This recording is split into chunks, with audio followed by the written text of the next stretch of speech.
안녕하세요. 법무법인 대한중앙 김 소장입니다. 안녕하세요. 조기현 변호사입니다. 대표님, 요즘 최근 이슈가 되고 있는 사건에 대해서 아십니까? 송하윤 학교폭력. 드라마를 잘 안 보시죠? 최근에 이제 저도 그 드라마를 봤거든요. 내 남편과 결혼해줘라는 아주 재미난 드라마가 있습니다. 거기서 또 부산 사투리들이 많이 나오기 때문에 재밌게 봤는데 거기서 연기를 너무 잘해가지고 빵 뜬 거예요.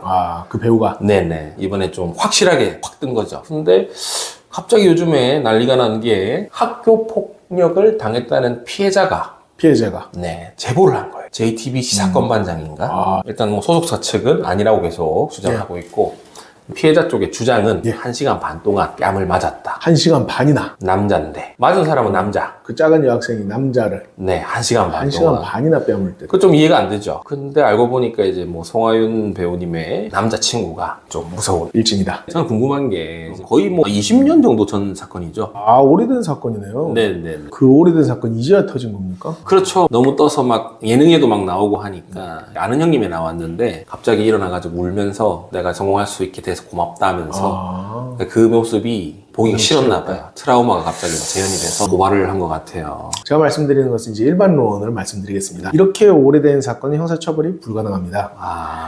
상해죄, 1시간 반이나 뺨을 맞았으면은 폭행보다는 좀 더 중한 상해가 성립할 가능성이 있는데 상해죄의 공소시효는 7년입니다. 7년.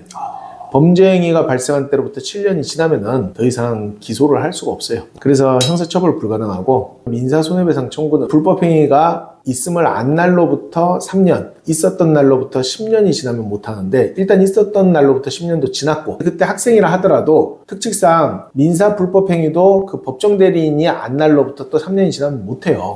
이렇든 저렇든 3년, 10년 또 부모님이 알게 됐을 때부터 3년 다 지났을 거라고 봐야 되기 때문에 예를 들어 그럼 그 부모님이 지금에 알았다라고 해도 이미 발생한 날로부터 10년이 지나서 소멸시효가 완성했습니다. 결론적으로 형사상 처벌 불가능하고 민사 손해배상 청구도 역시 불가능합니다. 그리고 또 한 가지 궁금한 점이 있는데요. 대표님이 또 소년 사건 전문이시잖아요. 그 사건 말고 다른 사건으로 강제 전학을 하는 거예요. 강제 전학이라는 게 좀 쉽지 않은 걸로 알고 있는데 쉽지 않죠. 이 강제 전학은 형사고소랑 상관없이 학폭위 처분. 그 시절 강제 전학 정도였으면 아마 지금은 거의 퇴학 처분 나올 정도 수준이었던. 제가 마지막으로 하나만 더 물어보겠습니다. 제가 엄청 유명해졌습니다.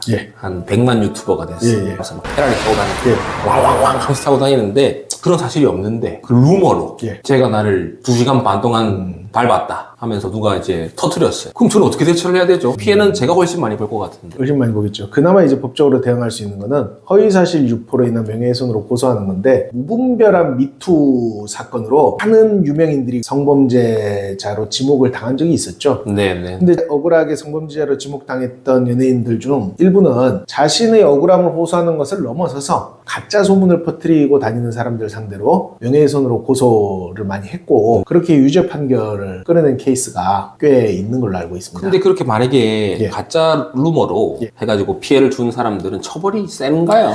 그래봐야 명예훼손이라서 처벌이 그렇게 안 세요. 민사배상도 조금 힘든 게 두 가지 문제가 좀 있습니다. 예를 들어서 우리 김 소장님이 100만 유튜버가 됐어요. 근데 허위 사실 때문에 구독자가 엄청 빠져나갔어요. 그래서 뭐 지금 70만 밖에 안 돼요. 30만 줄었으니까 수입이 엄청 줄었겠죠. 그런데 그 30만이 이 허위 사실 유포로 인해서 줄었는지 증명을 하기가 그렇죠. 김 소장님 콘텐츠가 재미가 없어져서 구독자 그게 쉽지 않고 두 번째로는 대부분 돈이 없는 경우가 많죠. 그러네요. 청구를 해봤자 그래서 자력이 없어서 받을 돈이 없어요. 이겨도. 미국같이 징벌적 아주 손해배상이라는 게 있으면은 징벌적 손해배상으로 뭐 배상이 또 어마어마하게 물려서 이거는 뭐 회생파산도 못하는 그런 채무로 남겨버리면은 죽을 때까지 그냥 갔다가 가는. 알겠습니다. 어쨌든 적을 만들면 안 되는 것 같습니다. 그렇죠. 어릴 때부터 뭐 친구를 때려도 안 되고 괴롭혀도 안 되고 살아보니까 적이 없는 게 중요해요. 뭐 그런 말이 있더라고요. 내 편이 하나 있는 것보다 만드는 일보다 적을 안 만드는 일이 더 중요하다. 오늘은 저희 대표 변호사님 모시고 최근에 이슈되고 있는 사건에 대해서 한번 말씀 나눠봤습니다. 앞으로도 재미난 컨텐츠로 찾아뵙겠습니다. 감사합니다. 감사합니다.